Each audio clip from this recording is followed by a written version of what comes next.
അറിയുന്നവൻ ചെയ്തില്ലെങ്കിൽ വീട്ടിനുള്ളിൽ വെള്ളം കയറുന്ന മഹാസാഗരം. നനഞ്ഞിട്ടുണ്ട് ഒരുപാട്. 10ാം ക്ലാസ് തോറ്റു നിന്ന മോനെ കണ്ടപ്പോ അച്ഛനൊരാഗ്രഹം. എന്തിനാ പ്ലംബിംഗ് പഠിക്കാൻ വിടാൻ. നേരെ ചെന്ന് കയറിക്കൊടുത്തത് ഒരു സിംഹത്തിന്റെ മടയിൽ. ഉസ്താദ് ഉത്തമൻ മേശ്ശേരി. ചെന്നപ്പോ മൂപ്പര് നല്ല ഫിറ്റാ. എന്താ സംഭവം? ജവാന്റെ കുറഞ്ഞ റം പൊട്ടിയൊലിച്ചുകൊണ്ടിരിക്കുന്ന പൈപ്പ് കാണിച്ച് പുള്ളി പറഞ്ഞു ദക്ഷിണ വയ്ക്കാൻ. പണിക്ക് പറഞ്ഞു വിട്ട അച്ഛനെ മനസ്സിൽ പ്രാഗിക്കൊണ്ട് പൈപ്പിന്റെ മുകളിൽ കയറിയെങ്കിരുന്നു. ചന്തി നനഞ്ഞാലെന്താ, മേശ്ശേരി ഫ്ലാറ്റ്. പിന്നെ കയ്യിൽ പൈപ്പ് റേഞ്ചും സോൾവെന്റുമായി കുറെ നാൾ.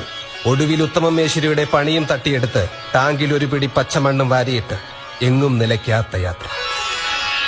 സബറോങ്കി സിന്ദഗി നോ പണി വേലേം കൂലി നഹി ജാത്താ ഹൈ.